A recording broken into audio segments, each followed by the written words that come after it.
to Magic the Amateur Egg, a podcast for Magic players who want to improve their game, learn more about the world of Magic, or become more involved in their Magic community, or just have a real weird time. Yeah, I'm one of your hosts, Maria. And I'm one of your hosts, Megan. And on today's show, we're going to be talking with Pro Tour Ixalan top 8 competitor, Sam Ihlenfeldt. Top 4 competitor. Well, you were in the top 8. Yeah, That's you true. were in the top 8, but after that, you were in the top 4.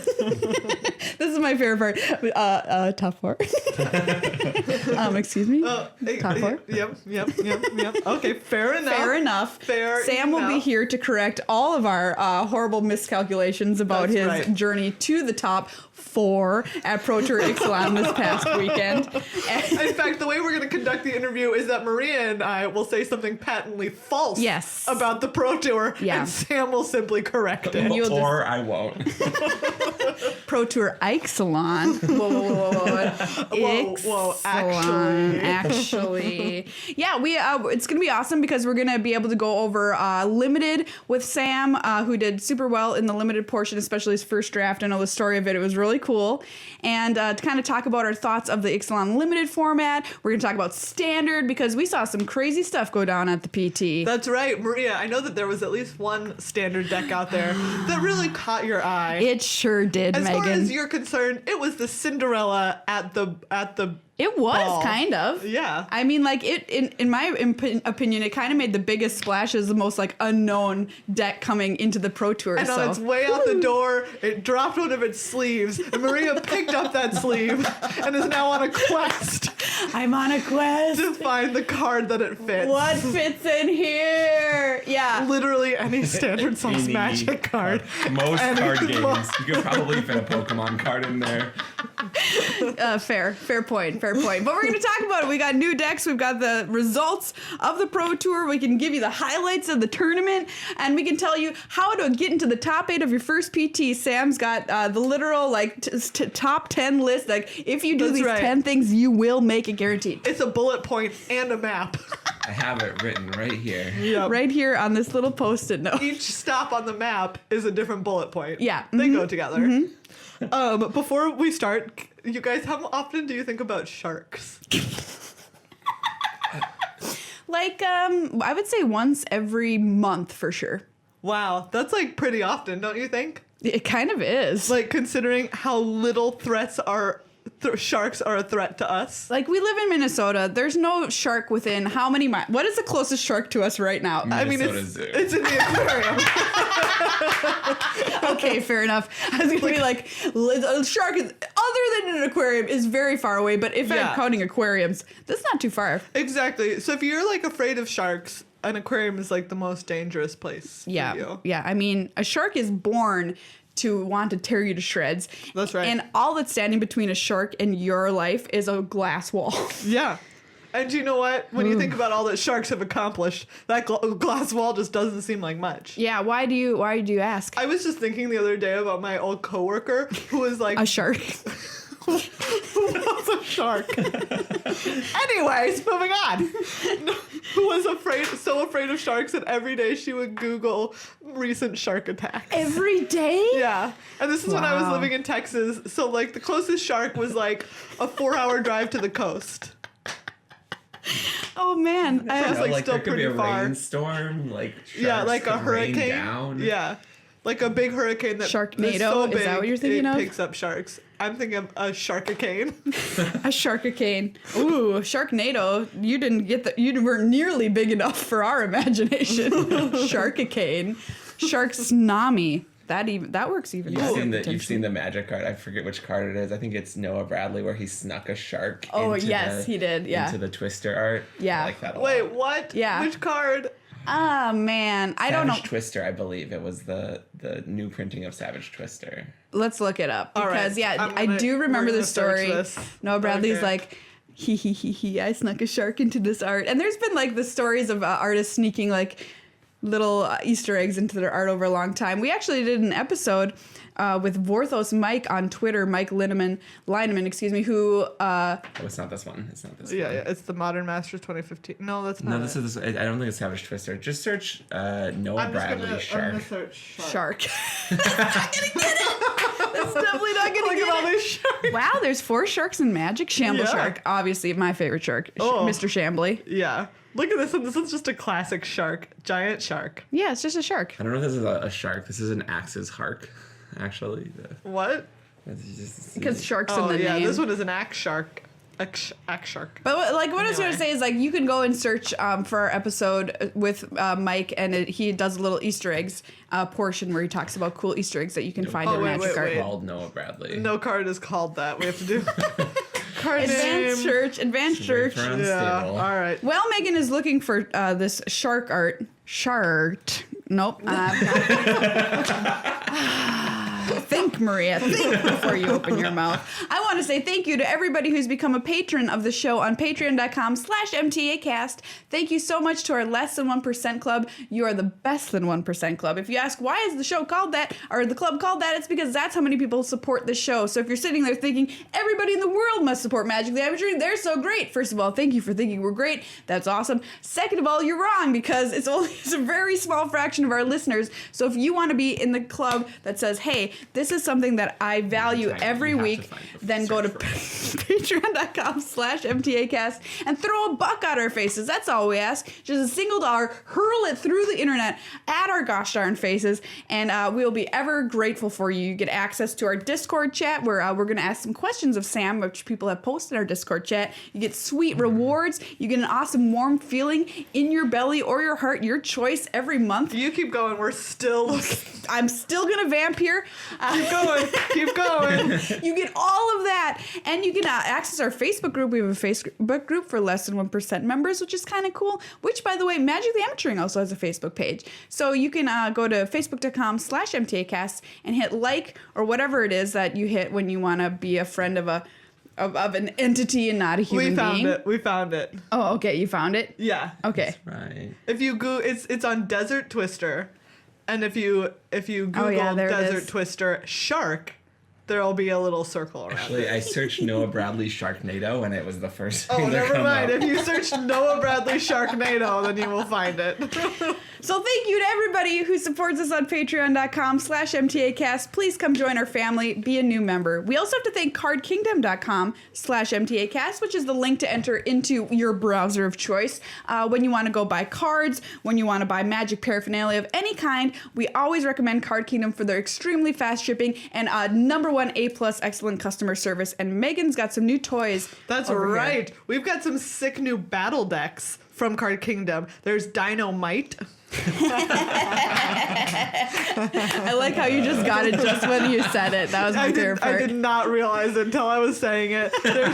There's a raiding party, which is obviously pirates. There's New Blood, which is vampires, and then there's Fightin' Fish. Oh, so these cool. are obviously these decks are built to battle against each other, and these 4 are around the 4 tribes of Ixalan, which is pretty sweet. They're like $10 on Card Kingdom, and they're super Yeah. fun to play. Sam actually cracked one of these open. I am not affiliated with Card Kingdom, but I do think these decks are awesome. I poked my head through them. I looked through some of the decks. They look awesome. They look synergistic. They look super fun, and I'm actually kind of excited to play Yeah. with them. So if you're like I want to play Merfolk, but I've drafted a ton, and I'm not looking to draft Merfolk, And I don't have money for a modern deck. and I'm not going to play Modern. How can I battle Merfolk? There you go. Head on over there, get some battle decks, and you can be fighting really cool. fish against dinosaurs. Yeah. Really, really cool looking decks. Yeah. Awesome. All right, let's talk about Pro Tour Ixalan with our wonderful special guest, Sam Ihlenfeldt. Yay! First of all, we have to say a big congratulations to you because this was your first Pro Tour and you made the top 8. Excuse me, top four. Yes, I did. We had you on the episode just a few short weeks ago that was called like how to qualify for your first PT, and now we have to ask you, be like, all right, how do you top 8 your first PT? Because Because you did it. Excuse me, top 4. Listening to Magic the Amateuring got me all the way Yeah, there. yeah. good job. All right. Well, nice. Yep. No, playing well, getting lucky, obviously. Playing well, getting lucky, and I don't know.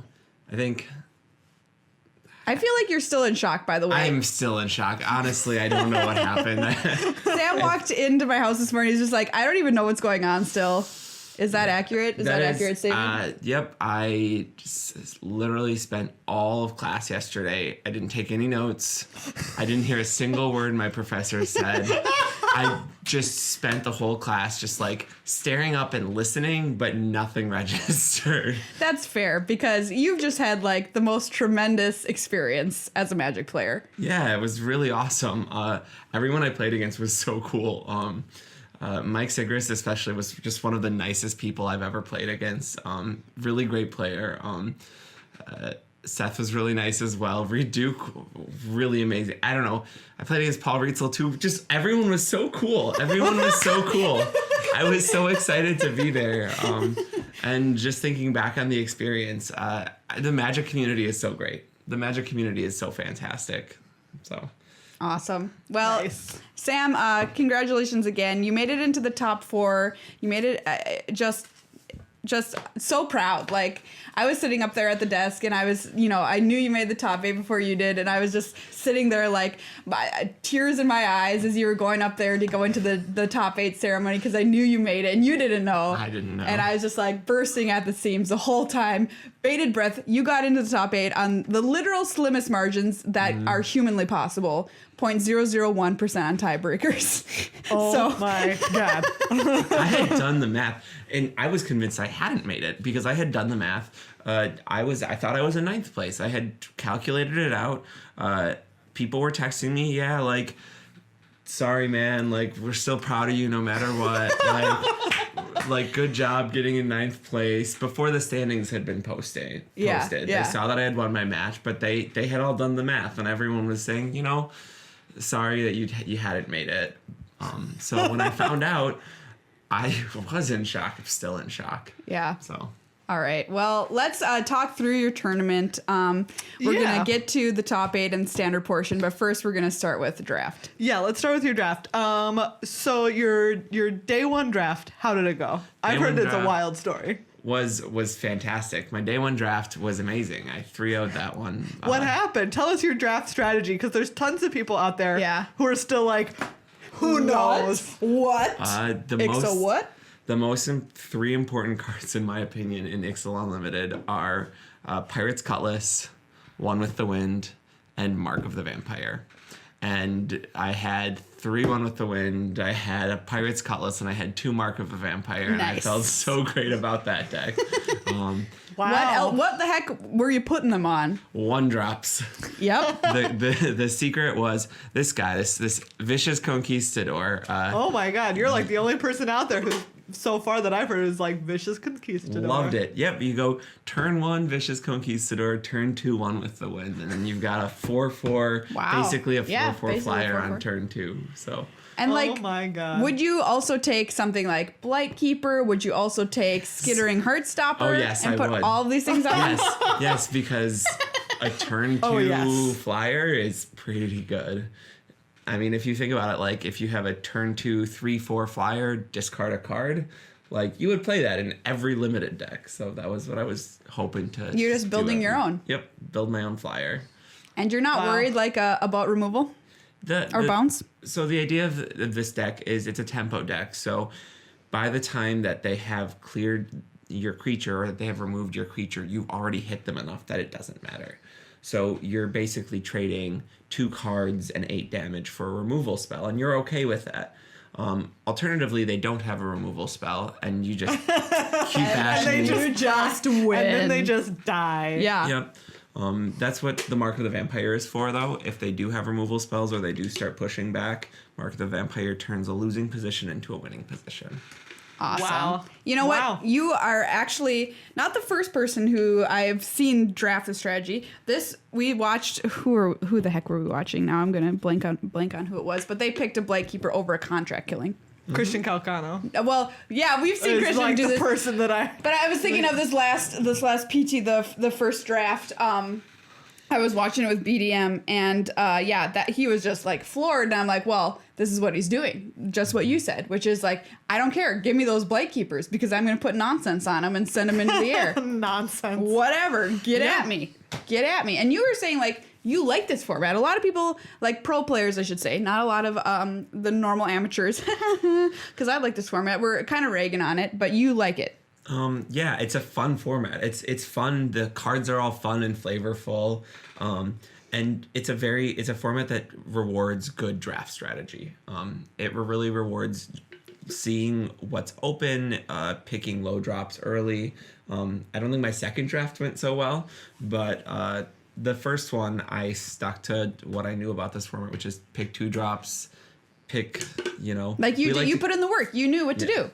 We call them blue jeans. You pick the blue jeans early. Why do you call them blue jeans? Because you say you put pants on your creature, and they're blue, so you gotta pick the blue jeans. One with the wind, blue jeans. So you put you have a bat wearing blue jeans. That's the adorable. First of all, yeah. I'm like for one surprised. I feel like Ixalan I would usually classify as like a pre-denim society.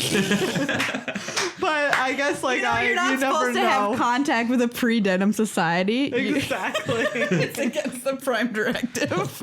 But like, those memes where it's like, how would this thing wear pants? Would it wear pants like this, or would it wear pants like this? Oh, the one that's like a dog. Yeah. Would it like put him on all fours, or would it put him on its back hinders? Like a little bat would put it on its hinders. Can you imagine a bat in jeans? Oh god, they're so cute.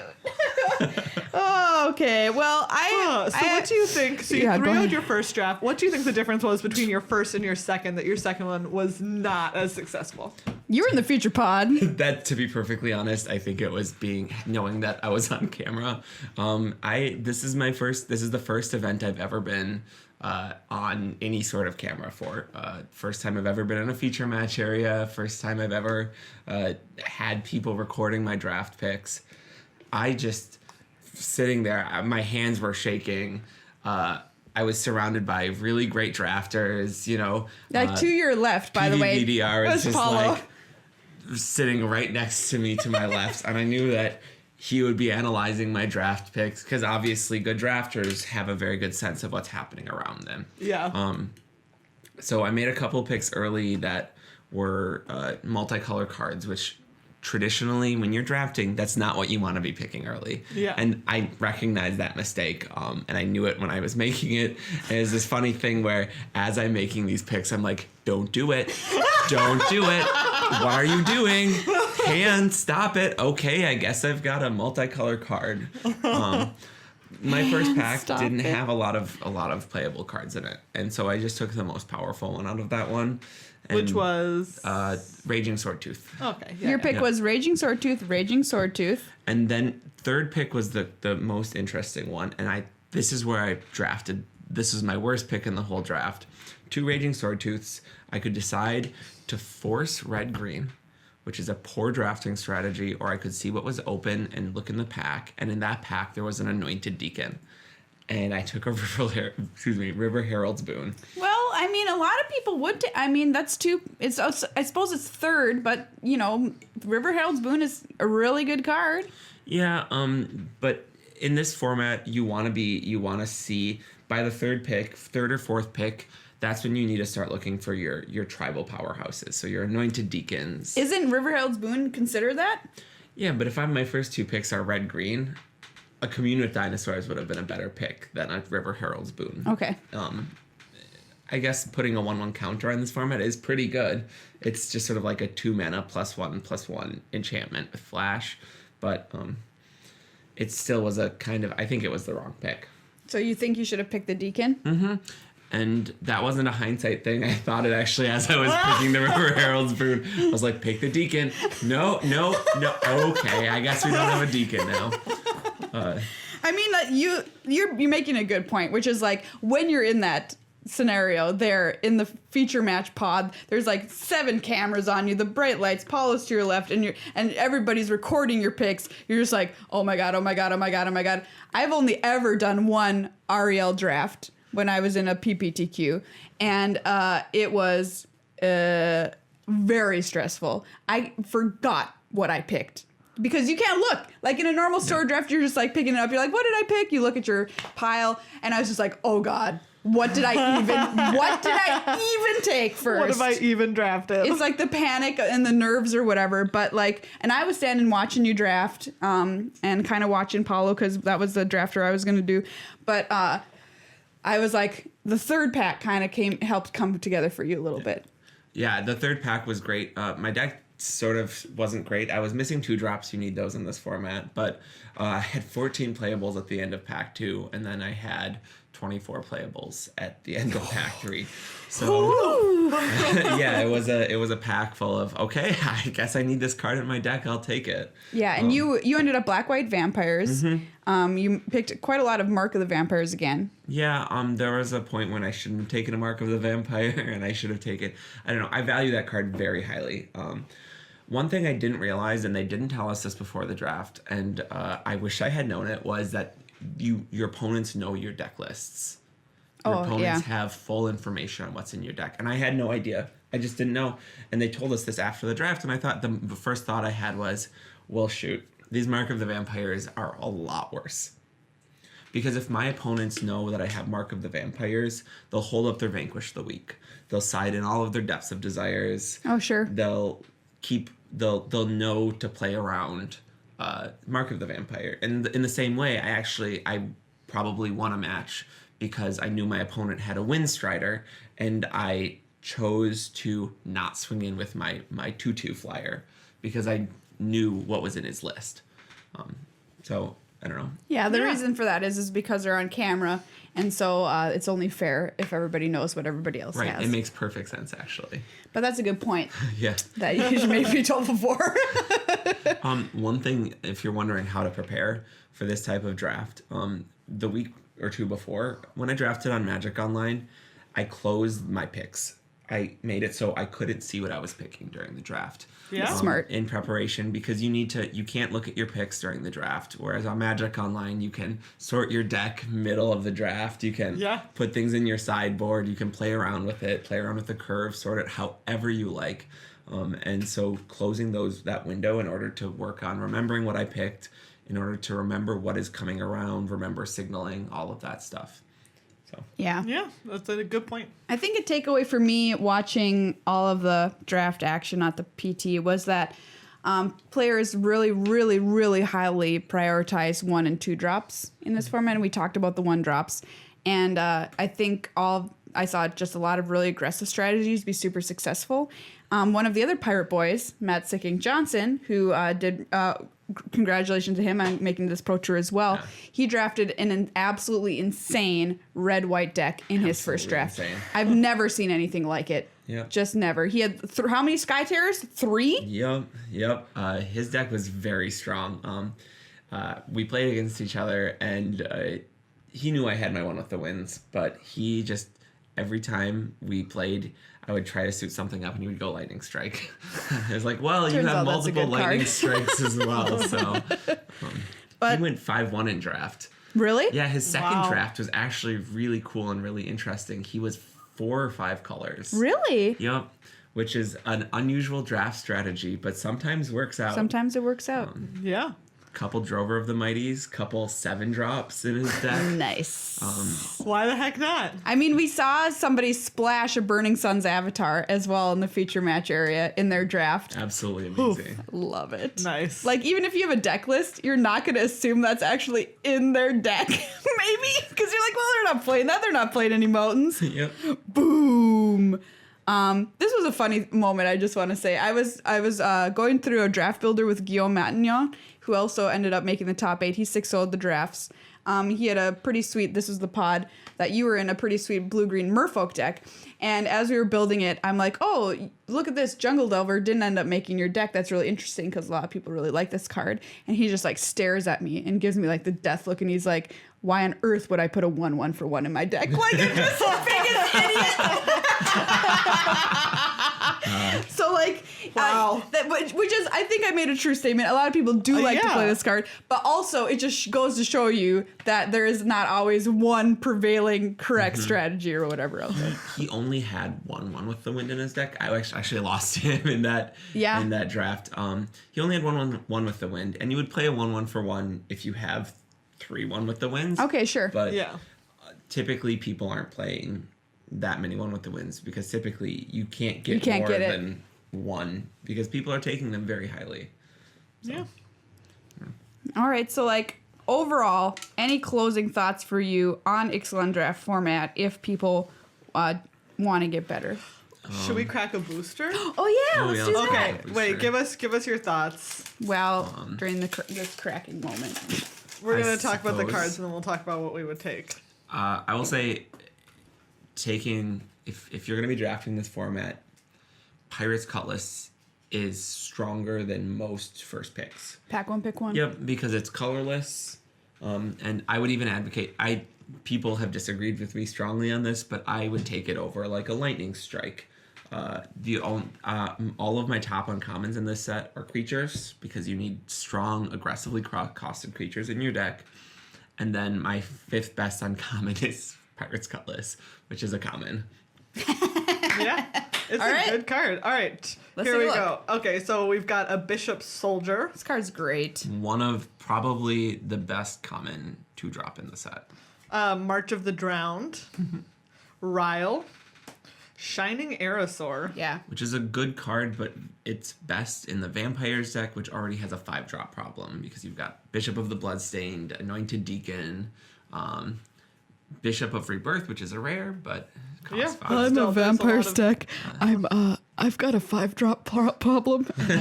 Welcome. Thank you. Welcome, vampires. Thank you. Thank you for sharing. Blossom Dryad. Depths of Desire. A Contract Killing. All right. A Cancel. Water Trap Weaver. Hijack. Okay, I'm going to stop there. So those are our commons so far. So assuming that this was, what if you open a pack and it's only commons? Which of these commons are you taking? Which of these commons? If I had to pick one of these commons, I would be taking the Bishop's Soldier, which is the hardest to say. Do you want to know my trick? This is literal my trick because I could never say it. It's called Bishop Soldier. Oh. Bishop Soldier. Yep, and now it sounds like you're saying it. Bishop Soldier. It's the singular. Bishop Soldier. Oh, that works so well. All right. Wow, over a Contract Killing? Yeah, it's not to say that Contract Killing isn't a good card. In fact, I was playing next to Reed Duke during draft 1, and his deck was playing 2 Looming Altasaurs, multiple Contract Killings, and a treasure map. So his strategy was to clog up the board, play some flyers, play a treasure map, make a bunch of treasures, and draw 2 cards every turn. And so there are strategies that really want Contract Killing, but in general, that's not. Doesn't go in every deck. Not every deck like you'd expect. All right, for our uncommons, we have Lookout's Dispersal, Raging Swordtooth, and Raptor Hatchling.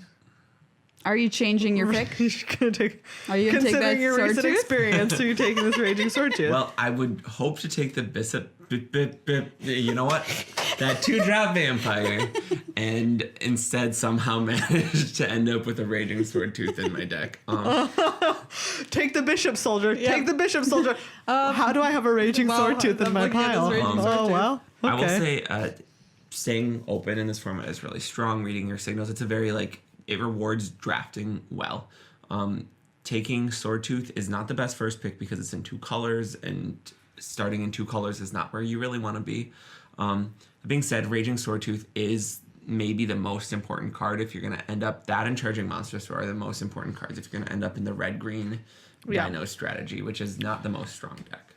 And our rare is Spell Swindle. Oh boy, well, we're not picking that.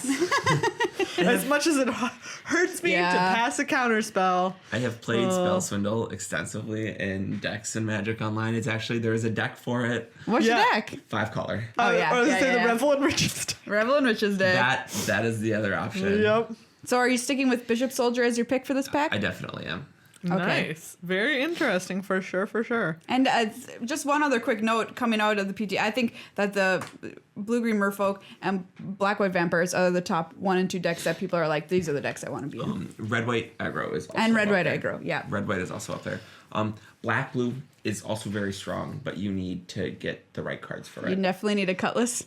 You need a Cutlass, you need one with the winds, and maybe a Mark of the You Vampires. need some bats and some jeans. Yep. Bats and pants. Which is also how you can drop a sick beat. Bats and pants and bats and pants and bats and pants and pants and pants. All right, everybody, it's Now time to that- talk with Standard. Now that we've let our little hostage take a break, leave the room for a second. Are you ready to What? send help messages? Sam just scrawled "send help" onto his hand and held it up to the camera. I promise we're not keeping him here hostage. Or are we? Or are We're we? probably not. Probably. So, let's talk Standard at this PT just to get it out of the way. In the top 8, we had 4 energy decks of different iterations. They were not all teamer. But they were all basically. They were all No, basically they energy. weren't. In fact, the Sultai deck was very Okay, different. that's true. Seth's deck was incredible. He cut one of the cards that was sort of the quintessential energy card from his deck, and it made his deck all the better. He cut Bristling Hydra. Yep. Yeah. He's not playing any Bristling Hydras in his 75, which, if you were to tell someone this, it seems kind of absurd because it is kind of the quintessential energy card. And it was a card that my deck had a problem beating, but he put in cards that were better against my deck. He had some really good cards against yeah. you. His To deck be is fair. less of an energy deck and more of a Winding Constrictor deck. I was gonna say it looks kind of like a counters deck, Yep. which is pretty cool. Yeah, it's really cool. Yeah. We also had a Jeskai Approach of the Second Sun. Oh, yeah. Which his deck is Whew. cool. It gets a lot worse in the top 8 because your opponents get to see your whole deck list. Yeah. That's Yeah. fair. And when you see he doesn't have any fumigates, Fumigate. the strategy against him gets very different. You flood your board out, You can just go nuts. and you You're attack like, with one creature because he still Settle the has Wreckage, but- settles. So you're attacking with 1 or 2 creatures at a time, Yeah. and then he has to use his settles to kill 1 or 2 creatures. And that's okay because you're still gaining advantage against him. Seth's deck is very well positioned because with his walking ballistas, he doesn't ever need to attack. He plays a ballista. He keeps growing his ballista over Yeah. and over and over. And once it's big enough, Guillaume had very few ways to deal with it. And he could just shoot him for Yeah. 20. Yeah. Settle the Wreckage, way easier to play around than Fumigate. Yes, it is. Very cool. Let's see. We had a Ramby Nap Red. John Rolfe's list was pretty cool as well. All of these lists were very cool. I love how after you lost It's to really, Seth, you're it's like, really nice of you to call cool deck, man. to call Red. I love all of these decks though, because it's not just the decks though. The people who piloted these decks are all super great players, and getting to see their iterations of common decks is really cool because they all have their sort of personal flavor. yeah, to it. like Rolf had these Rampaging Ferocidons and Harsh Mentors. This is very similar to Sandy Dog's list that he won the PTQ with on Magic Online, but nonetheless, these Harsh Mentors are very strong against one of the hardest cards for Mono Red to deal with, which is Whirler Virtuoso.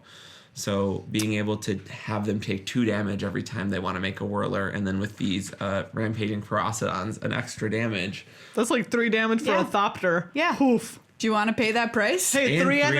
energy, yep. 3 energy and 3 damage. Yeah, it's rough. Yeah.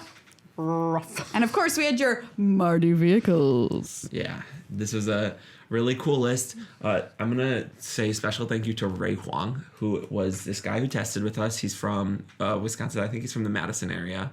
He came up with a lot of the innovations in this deck that actually pushed it over the top and helped us in our matchup. What do you think are some of those innovations?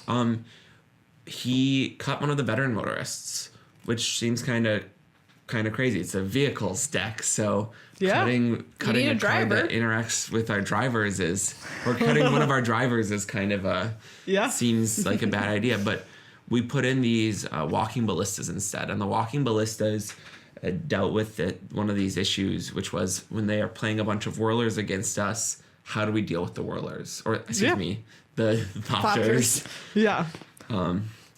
And so having a way to deal with that is 4 mana to deal with one, but that's okay. We're okay with that. The card was very good. Cutting a Hazoret is also another thing. This deck is not a Hazoret deck. It looks like a Hazoret deck because it has Hazorets in it, but it is primarily like an aggro deck with Hazoret at the top of the curve. But the deck is not revolved around like emptying your hand and playing Hazoret on 4. You just sometimes have these draws where you go 1 drop, 1 drop, 1 drop, 2 drop, 1 drop. Okay, Hazoret you. Yeah. Go ahead. One other big one. Yep. The other and most important card, and you saw this a little bit on camera, was Dusk Dawn. Dusk Dawn is, thank you, Ray, so much for this. Dusk Dawn is this incredible card in the Teamer matchup. I'll be honest, there's no better feeling than playing a Dusk Dawn when your opponent has 2 Bristling Hydras on the board. Yeah. And there was this moment when I was playing against Paul Rietzel when I cast Dusk Dawn. He was like, wait, can I look at that? He like read the card. He put it back down. Looked at his board. He like read the card again.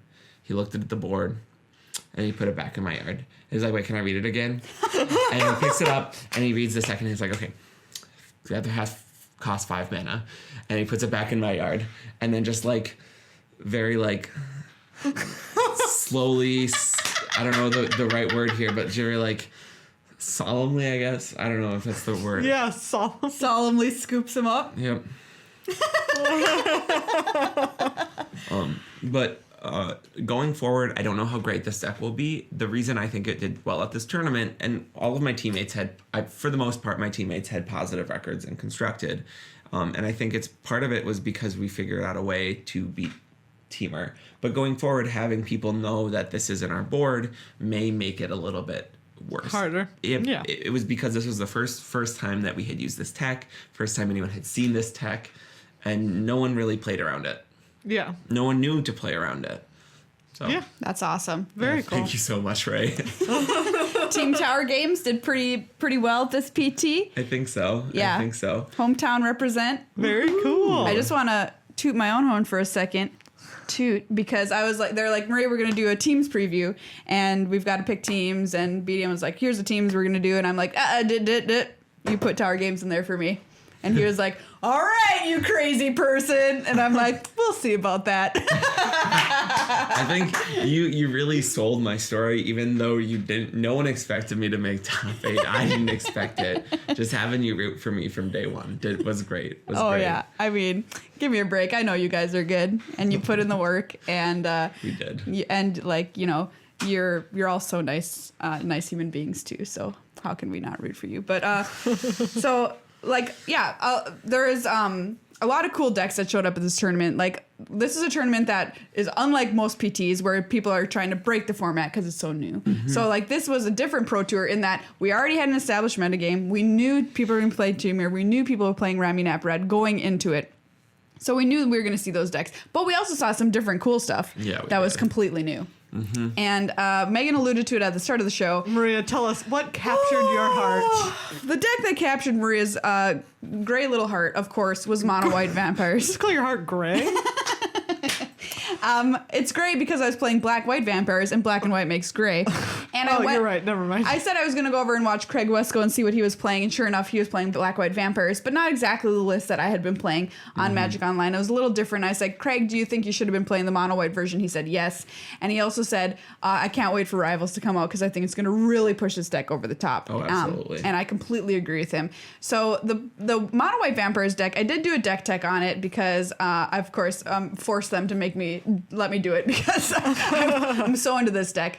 But there's a number of different iterations, and it did well. It had 100% conversion rate to day 2. Everyone that played it made day 2, and it just basically is able to gain so much life over the course of the game using Legion's Landing and a Catcher's Monument in this deck, which of course we've seen as a part of different decks. Our buddy made a top 8 with a blue-white Monument deck earlier this year, so it's kind of an interesting iteration to put this in the mono-white vampires deck. And Adanto Vanguard is just a frickin' all-star. So, Also, you have a 3-mana draw 3, Yep. which is Yep. pretty cool. Legion Conquistador. Very seems kind of bad, but it's just that the advantage of being able to put a body on the board and then draw 3 more cards, and also interact. And with Oketra's Monument, Yeah. it's a 2-mana draw 3. Yeah. Also with a And one, then make you a get a 1/1 as 1/1. well. Yeah. Yeah. I think the deck is great. You'll notice they also there was one match on camera when they post boards slammed a Dusk Dawn. Yeah. And the team or opponent just extended the hand. Yep. It's a really they discovered that tech as well, and it Yep. worked really well for them as well. And they are playing Angel of Invention to Mm-hmm. pump everything up, which I hadn't thought of, and I think is really great. I saw somebody playing a different kind of version, and they were playing Oketra's, what is it? The Trial of Oketra or whatever. Oh, Oketra's yeah. Trial. Plus What? +1 to everything. Do you remember that? Trial of Solidarity. Trial of Solidarity. Yeah. And I was just like, what? So I don't think this was in the list that the top players were playing, but I thought that was kind of funny. Yeah, Very cool. It's also great against Ramanap Red because having yeah. the ability to get, if you need it, pump your team. If you don't need it, you're playing a 4/4 lifelink in the air, 4/3 lifelink, and that's so strong against a deck that has a lot of 2/1s. Yeah. And is trying to kill you. Just gets me excited. What can I say? I'm Megan, really impressed with that deck. there was decks for you too, though. I mean, there's a Just Guy approach deck. That's there you go. Let's win by not killing people. Let's just win by a clean card that says you win the game. You know what's game. more control than that? Like you don't even have to do damage to them. Oh, you don't have to like mess about with A creature? creatures. I'm really hoping Goodness. they get more treasures in the next set so we can get the Pro Tour Revel in Riches. That would be sweet. I would be so thrilled. Yeah, me too. Me too. There was a freaking red-white approach of the Second Sun deck using Sunbird's Invocation. That was at Nationals, yeah. Yeah. And that Super deck did sweet. that guy ended up like 10th. You can find that on the Daily MTG site in the coverage for Nationals. It's pretty cool. By the way, it works. It works. If you hit an approach off of an approach, Sunbird's Invocation, you win. You win the game. There's a Grixis control deck for control fans out there with Shaheen Sarani. Talked about it. I was talking to him about playing this deck. He is a noted control player, and he played Ramunap Red at the last Pro Tour because all of his teammates were like, Wah. "You've got to play the best deck, dude. You Wah. want to be bid? Play the best deck." And he was like, "You know what? No, I'm going back to my roots for this Pro Tour because there is so much to be said for playing something that you know you're good at." Yeah. And he's absolutely. like, control, no matter what the deck is, you've always got the same game plan going on, essentially. And I want to be true to myself, and I'm going to play this deck. And I thought that was a really cool point, you know? So it's not always just going in and saying, I'm playing the #1 best deck, but playing something that speaks to your heart, you know? Yeah, absolutely. Sam, people, speaking of playing things that you know, mostly you're a limited player.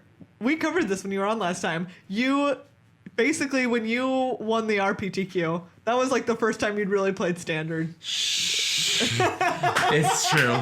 It's true. I'm not really a Standard player. The skill set flaps over, though, you know? Yeah. I have not played a whole ton of Standard, but I did before this tournament. But I guess my question is, like, so you practiced a lot for Standard going into this. Do you feel like you used to call yourself a limited player? Do you feel like maybe, like, do you feel the siren? Do you hear the siren's siren call of Standard calling to you now? Sam. I like Standard. I can't. I think that is There you go. I don't know. I think it is the issue is it can be cost prohibitive. And Yeah. having friends who are willing to lend me decks so that I can play in tournaments is really exciting. And one of the great things about the Magic community is that if you get a good play group, you find friends you can play with, you can really just like trade cards around, share cards with each other, and find a good deck. Big thank you to Dylan at Tower Games. He lent me my deck. I have a Tower Games hoodie on right now. I'm gonna show it to the Show camera. it off. 'Cause Yeah. Dylan's a really cool guy. Dylan's a really cool guy. He put our team together. As soon as he found out that 6 people who play at the Tower Game shop were all in the Pro Tour, he was like, guys, like I think it'd be great if we had a team. I'll lend you the decks. I'll like. Do you know where your team ended up? I think we ended up 7th in the team standings, but I believe it's a very top-heavy thing. It is. And because I did well, that's how we ended up so well. And we had a couple other players. Daniel Weiser did awesome. He got us a fair number of PT Pro points. We need to qualify. People need to qualify for the next Pro Tour, though, if we want to stay in the running. Yeah. Awesome. Very cool. All right, let's ask Sam some hot questions. I'd tell you one thing. I really did love playing against Mike Sigrist. I went and edited his Wikipedia article yesterday to include his latest Pro Tour success. I was like, what a cool guy. Like, the world needs to know how great he is. Like, let's. You edited his thing. You edited his Wikipedia page. I put his, because it wasn't updated. I wanted to know how he was doing, so I added his winnings and I added his. Oh my god, that's so I don't know. cute. I can't handle it. And we didn't talk about, by the way, congrats to Seth Manfield for taking the whole thing down. Yeah. Fabulous work on his behalf, and of course Sigrist too. There's a lot of jokes being thrown around that weekend about like how he was the lone non-Hall of Famer on the Channel Fireball team, and he's like, what do we call him, quote unquote, least accomplished player or whatever? But he really showed everybody this weekend that he's got this stuff to be, all-time all-star. He's great. He was he was great. Honestly, playing against him, he was so nice. We chatted a bit. He told me about his family. He told me about his daughters. He has 2 2-year-old twin daughters. Adorable. And he told me all about it. So he was really nice, really friendly. What a great opponent. So was Seth, though. Seth was great as well. Before the match, Seth actually knows Greg, our friend Greg, who was on the show. Yep. Knows him personally because his sister is one of Greg's best friends. That's so cool. Aww. And so before the match started, I was like, by the way, Greg wishes us both luck.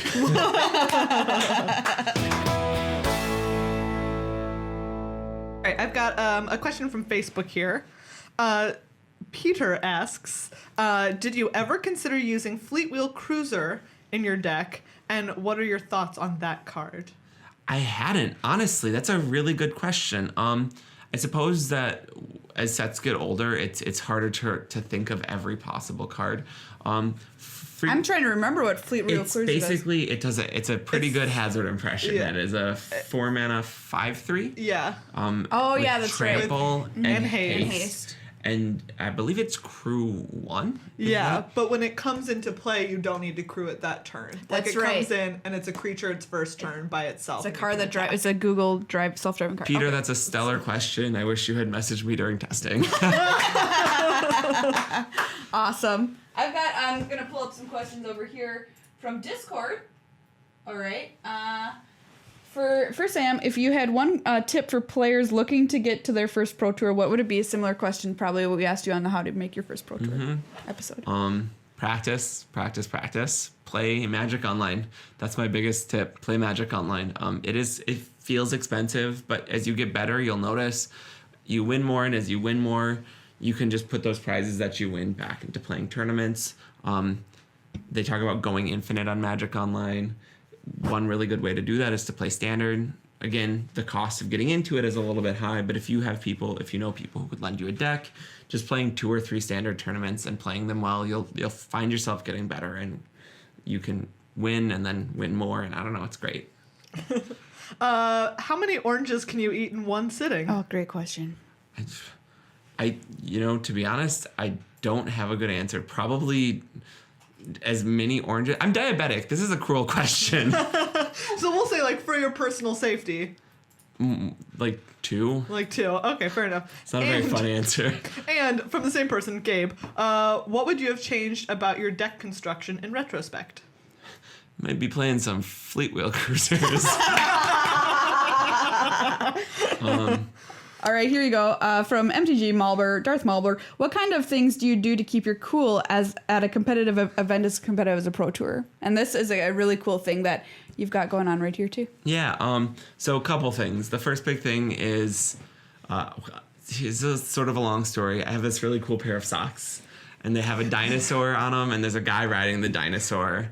And that's what you can see on the sock. It's like a stick figure guy riding a stick figure dinosaur. Those are great socks. Amazing. But on the bottom, beneath the shoe and the part that you can't really see, it says, "I got this." It says I got this. And so whenever I would sit down at a match, I would say play one game at a time. Just think, breathe, you got this. And I write myself a little note every time. It says breathe, you got this. Or breathe, I got this. Apparently it said breath, I got this, because I don't know how to spell. But now I've learned my mistake. Okay. If you can learn anything from us, I'm glad you took something away. It's how to spell the word Breathe. That's really what Maria and I have to offer. To be honest, that was also another thing when I was on camera. I don't know if you've ever seen like How I Met Your Mother, when he's starting to write the word professor on the board, he can't remember how to spell it. I'm sitting there on camera like, I'll just leave it at breath, because like, I don't know, it's fine. You also had a hat on during the top 8. Was that to kind of help you focus as well? Yeah, it's really hard being on camera. The lights are really bright. There's sound coming from everywhere. So they give you noise canceling headphones during the top 8. Those were really helpful, but the light was still blinding. And I chatted with Mike during the first round, and I was like, that's a really cool hat. He's like, yeah, I'm not really a Pokemon fan. I like this hat though, and it really helps my keeping the light out of my eyes. Yeah. I was like, that's an excellent idea. I was like, Judge, can I go get my hat? The judge was like, yeah, fine. So I sprinted back to my suitcase, grabbed my hat from my suitcase, and came back, and I wore it. And it really helped. The light's not shining in your eyes as much. So yeah, and you've got cameras pointing at you and judges surrounding you. It's blah, blah, a blah. million degrees. It is a million degrees. And that sounds like my dream, but... Yeah, I'm a lizard person. Oh, God. Cameras are HD, so they get to see every drip of sweat. rolling down your face. All right, we've also got... what was your testing process for your first PT? This is from Josh.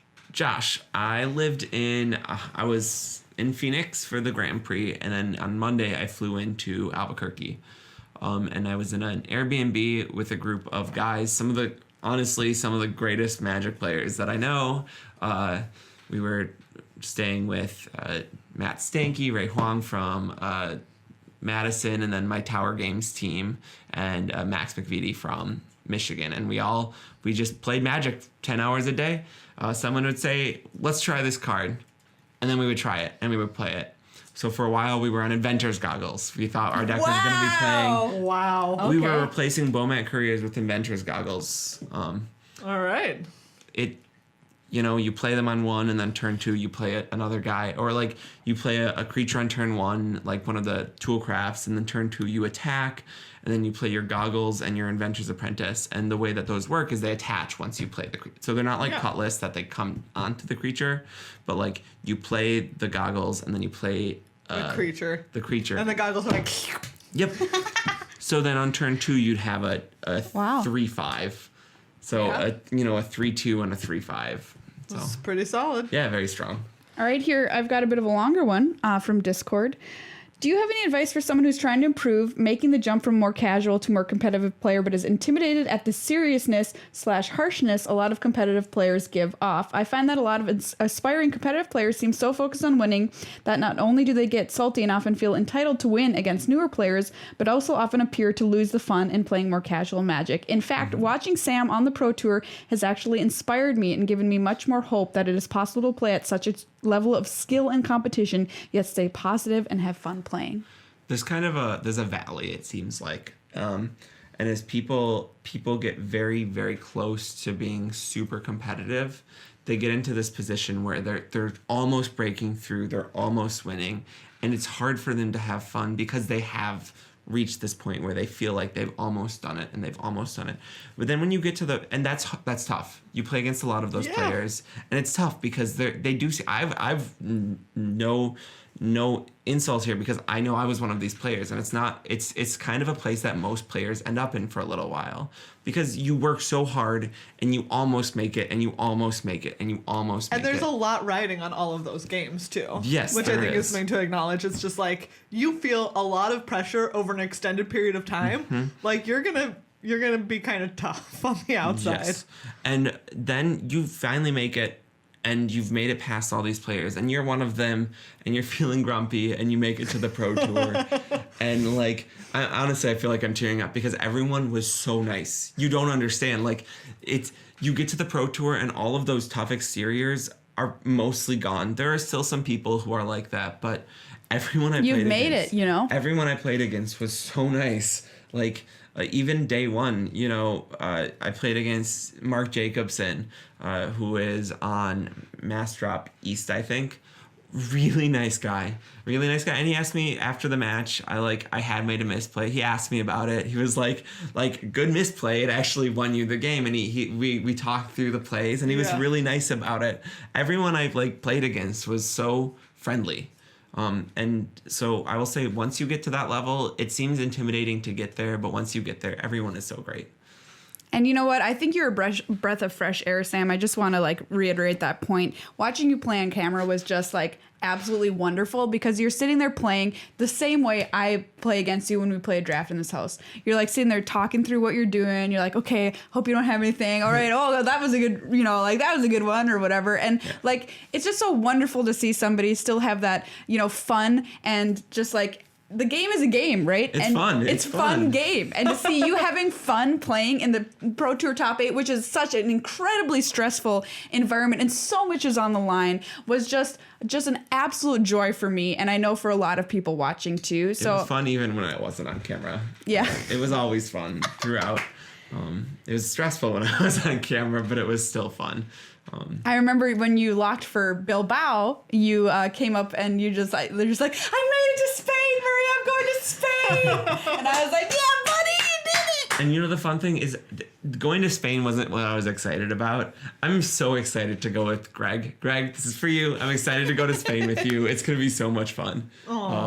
Yeah. Greg's one of my best friends. He was on the show. Yep. He was going to be going to Spain by himself. He didn't have anyone else going with him. And now I got to go with Greg to Spain. It's going to be so great. Oh, that's so awesome. Steven asks, first thought when you discovered you'd have to beat Reed Duke to win and in the top 8? I didn't think it was a win and in. Fair enough. But when I thought I had to play against Reed Duke, it's the same thought process. One game of Magic at a time. Breathe. You got this. Yep. And I was or on when my you're life thinking pad. about sharks and you're like, the closest one's in an aquarium. The closest one's in an aquarium. It's going to be fine. It's going to be okay. But then you remember that hammers break glass, and there are hammerhead sharks. That's what I'm going to write on my notepad now if I'm ever in a stressful Magic situation. The closest shark is behind in an glass aquarium. in an aquarium. It's going to be fine.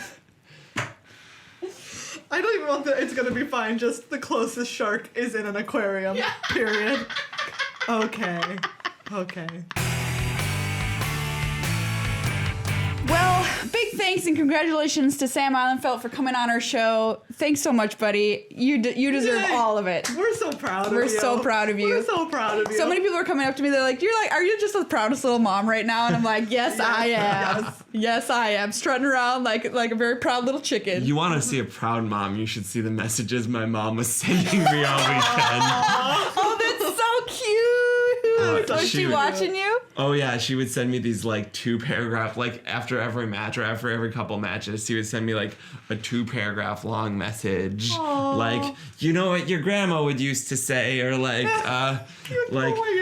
feel so great, Sam. You battled from 27th place to 8th place. You should feel good about yourself. That's so all cute. these really sweet mom messages, and That's so cute. I'll send you the photo so you can post it on your blog. But Yeah. she made a big sign that said Sam is our champion. Oh my God. I love That's the cutest. Moving forward, Sam, what is your plan now? How do you feel about your space in professional Magic and what it means for you in your life? What are you gonna try and do? Above all, I'm a grad student. Yeah. I really love playing Magic, and I will keep doing my best. I will take time off of school when I can to play Magic, and I will travel to GPs when I can. I mentioned this on Twitter, but I wasn't using Twitter for Magic before, but I guess I am now, so that's a change. I mentioned this on Twitter. Going forward, I will try and travel to GPs a bit more. I couldn't afford it before, but as of now, I got a small handful of cash from the PT, and part of that will go towards making sure I can attend some Grand Prix. I really love playing. I love traveling, so being able to do that a bit more is honestly that is the dream. That is the dream. Aww. And getting to do it with my friends is even better. If people want to follow you on Twitter, what's your handle? It's Ihlenfeldt. That's how you pronounce it. It's Ihlenfeldt. Are you taking a dig at me right now, Sam? It was so funny because BDM comes up to me at some point. He's like, it's pronounced Ihlenfeldt, Maria. And I'm like, How are you saying it? I've been saying his name wrong my whole life. Yeah, I don't mind though. But Wait, I don't understand how you mispronounce it. it's you see say the IH at the beginning. ill, and you think- so this is an IH, so you You said Ihlenfeldt? Ihlenfeldt. yep. Sorry, Sam. I apologize now in front of this entire Magic Nation. I think it's funny. really funny. My parents, they were like, as soon as you started winning, they started saying your name right.